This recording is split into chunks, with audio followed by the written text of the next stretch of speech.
I remember as if it was yesterday, the day I received a message in my Facebook inbox from someone across the sea. He was Black British and had eyes that I felt were the windows to the core root of his soul. I thought it was just another fan writing me, but I never thought it would turn out to be so painful in the end. There was this connection that seemed unreal. One message turned into many phone calls and numerous video chats. I was so happy to have met someone who seemed to be accepting of who I was, being that I'm transgender, and of course, HIV positive, and which we all know are some reasons that some people push away. I would get phone calls damn near every day, morning and night.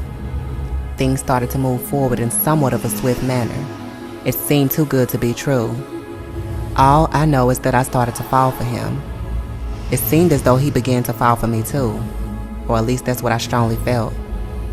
He had the most adorable laugh. It was like I could literally feel that his laughter was coming from a genuine place deep within his soul. He told me that I was special. He would look at me and tell me how beautiful I was and that his friends couldn't wait to meet me in his country. He told me that he felt that his father would accept me, but didn't know if his mother would due to religious reasons. For him to say this to me, it made me feel that he could see a future with me. However, there were times where I would doubt things due to the fact that we met online and he was so far away. This connection I felt seemed to have been a very, very deep connection. But what happens when a connection like this slowly becomes disconnected? The phone calls slowed down. The interactions decreased. And I kept asking him what was going on, but every time, I guess he would call himself reassuring me that everything was cool. It went from FaceTiming damn near every day to him saying let's be friends with pretty much no reason. I kept wondering what kind of man would go from acting as though you are everything to him, all to begin hitting you up only when he wanted to be bothered with you. Or at least that's what I felt. This was a British disconnection. Pick up the phone. Pick up the phone. A British disconnection. A British disconnection. A British disconnection. Pick up the phone. Pick up the phone. A British disconnection. A British disconnection. A British disconnection.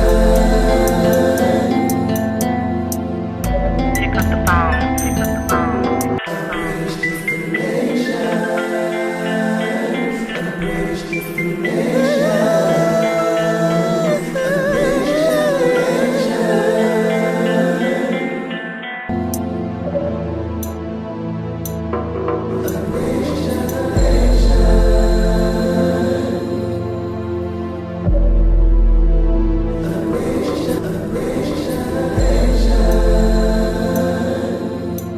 I started to feel crazy for meeting someone online that I never met a day in my life, but allowed them to get into my heart. Not only that, I wanted the world to see the connection we had. I'm the type of person who would want the world to know. I'm transparent and would never want to hide who I love. But how did I allow this to happen? And what was all this about? Did he only see me as a fetish?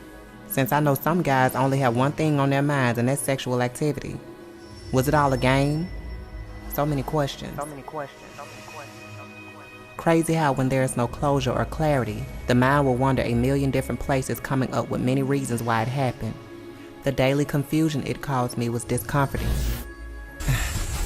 My best friend would tell me, Sunkee, do not let this man confuse you. Look at you.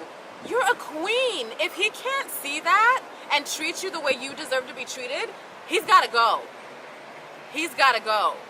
But I guess this was another lesson of self-love. When you truly love yourself, certain situations will not have room in your life. When clarity is lacked, there has to be a monkey in the middle. Everything ain't always what it seems. In the end, I walked away choosing to love myself more within. There is no better love than self-love. This story is real, and doesn't matter to me that this person was in another country. Pain is pain. I own all of my experiences, as we all should, and we should also take responsibility for our part in it as well.